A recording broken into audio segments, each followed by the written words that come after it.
Hi guys, I am Muchakwa L again with Maths XYZ, and in this lesson we'll continue with dealing with investment where additional deposit takes place or where withdrawal takes place. Alright, what you need to consider when withdrawal takes place is that the original investment, you should always calculate it to the final period of investment, and when you subtract the withdrawal, you must subtract the withdrawal together with its interest rate, I mean to say. Then here we have a question that says import takes out a loan of 5,000, so we already 50,000, I mean to say, this is actually 50,000 at 11.5 interest rate, compounded quarterly, so it will be compounded 4 times in a year. And then it says 9 months after taking out a loan, she repays 8,000, and 15 months later she repays a further 10,000. 3 years after taking out a loan, she pays off the loan. What is the value of the final payment? So that means now in this case here we have Mpo who took out a loan, so it's P into 1 plus I to the exponent of n. And then here we have okay, I made a mistake, this is actually P and that's actually A here. It's A is equals to P into 1 plus I to the exponent of n. Then what we have here is the principal amount, which is 50,000. Okay, sorry guys, I shouldn't have started here. Should have started with the timeline where I show you guys where the withdrawal of money took place or where the deposit took place. Alright, here we are at year 0, and at the end we are at year 3, which is 3 years. Here they say that she took out a loan for 3 years, okay? And then the first quarter, after 9 months, so here we're talking about 9 months, so in 9 months, 3 years is actually 36 months. So in the first 9 months, she repays 8,000 rands. And going forward 15 months later, she repays a further 10,000. From 9 months to 15 months, so from 9 plus 15, it will be about, let me just make sure of what I will be saying. 15 plus 9, it's equals to 24. So that's like 24 months here. Alright, now she repays the first 9 months she repays 8,000, and furthermore she repays 10,000 after 15 months from the 9 months. So here she repaid 10,000, and at the last, which is T3, at the year 3 she needs to repay the final amount, which we don't know what amount is that. So that's what we're looking for. So here we have A is equals to P into 1 plus I to the exponent of n.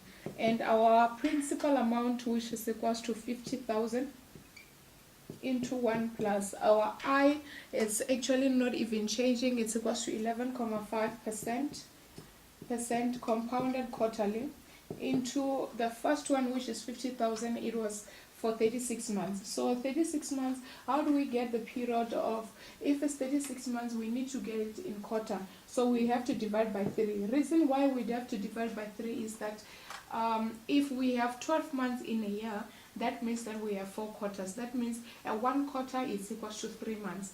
That's why now we have 36 months here. To get it in quarter, we have to divide by 3 to get how many quarter we have in 3 years, which is 36 months. And then here she repays, which is 8,000. So repayment is a minus. Alright, then she repaid 8,000 into this account, which is equals to 1 plus it's 11% divided by 4, and at this time it was 9 months. So from the 36 months which is there, to subtract 36 minus 9 months here, it's actually 27. So it was 27 months at this time, and then we have to divide it by 3 to get it in quarter. Alright, and then she further subtract that 10,000 into this account. Subtract, that means a repayment in this case. So it's 1 plus 11.5% divided by 4 again, and at this time here where it was 24 months, it's just 36 minus 24, it's equals to 12. So it will be 12 divided by 3. Why we divide by 3 is to find by how many months will it be, how many months are there in a quarter, which is equals to 3 months. So if I have to punch this into a calculator, the amount that I will get here, it will be the amount that he will need to pay at the end of to complete her loan in 3 years period. So it will be 5,000 into 1 plus 11.5% divided by 4 to an exponent of 36 divided by 3 minus 8,000 into 1 plus 11.5% divided by 4 to an exponent of 27 divided by 3. Alright, and then we'll have minus again 10,000 into 1 plus 11.5%, okay, the calculator is stuck. 11.5% divided by 4 to an exponent of 12 divided by 4, which is equals to 4. So at the end, this person will need to pay, at the end, this person will need to pay 48,731.49 cents. So, okay, let's just do a quick recap on this question here. This Mpo, after taking out a loan of 50,000 at 11.5% interest rate compounded quarterly, 9 months after taking out a loan, she repays 8,000. So what we need to do is to have to remove the 8,000 from the loan together with its interest of 27 months. Remember, the loan is for 36 months. After making a payment in 9 months, that means that we have to subtract it's not a withdrawal, it's the repayment together with its interest for the remaining 27 months. And then after that we have again she makes a repayment of 10,000 in 15 months further. That means that after 15 months from the 9 months, which is 24 months, so that means after 24 months, Mpo makes a repayment of 10,000 again, and that means that 12 months will be left in the loan. So to do that, Mpo also we still have to subtract the repayment together with its interest for the remaining period so that it doesn't affect the loan. And this amount here is the amount which is left with to repay it, so that she will be done with the loan repayment.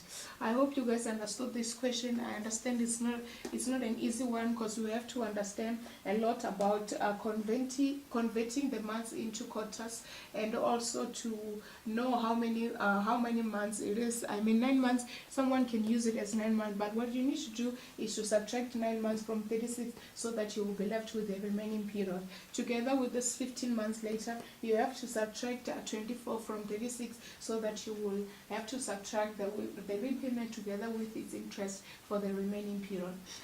Okay guys, I hope you understood this question. Let's do another one here. Let's do another one here where they say Ted invests 10,000 into an account at 3.25% interest rate compounded quarterly. After 2 years, she deposited an additional 2,500 into the account, and 3 years later withdraw 5,000. How much will he have in his account after 10 years? So what we have here, we have Ted. This is the timeline, okay? Then Ted invests 10,000. So at year 0, Ted invests 10,000 at an interest rate of 3.25%. Alright, which is compounded quarterly.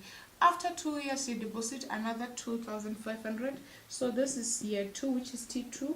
It's a plus of 2,500 again, at the same interest rate into the account. And 3 years later, makes 3 years later withdraws 5,000. Okay, 3 years later, that means that it's 1, 2, 3. That it will be at T5. Alright, he withdraws 5,000 rands. Sorry guys, this is 5,000 rand, so it's a minus.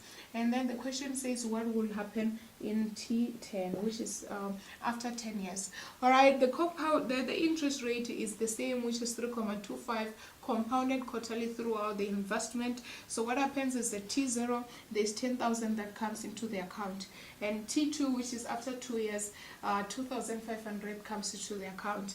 And then at T5, makes a withdrawal of 5,000, of which T10 we need to find out how much. At T10 we need to find out the final amount this person will have. So we'll have P into 1 plus I to the exponent of n, of which P here is 10,000, into 1 plus we have I, which is 3.25%, divided by 4 is compounded quarterly, into an exponent of 10 multiplied by 4. Alright, and then we plus a further 2,500 into 1 plus 3.25% divided by 4 to the exponent of, it happened 2 years after, so it will be 8 multiplied by 4.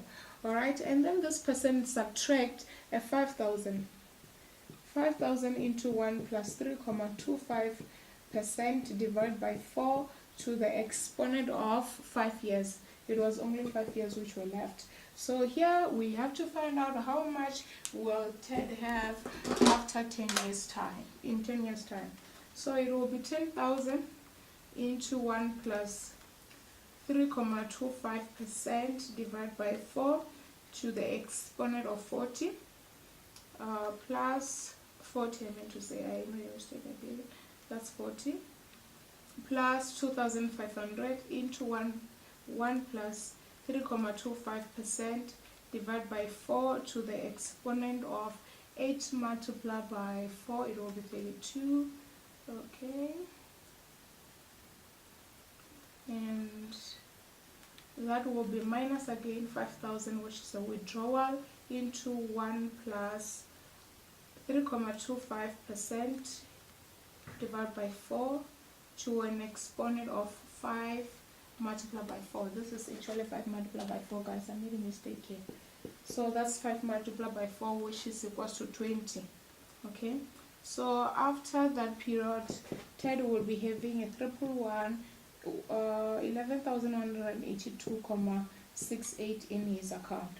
So after making an investment of 10,000 and also making another investment of 2,500 and withdrawing 5,000 at the half of the period of investment, you will only be left with 11,182.68 cents. So if Ted didn't withdraw that money, he will be having a lot more compared to the 11,182. Alright guys, I hope you understood this lesson. If you didn't, please leave us with a comment note and then we'll get back to you. Thank you.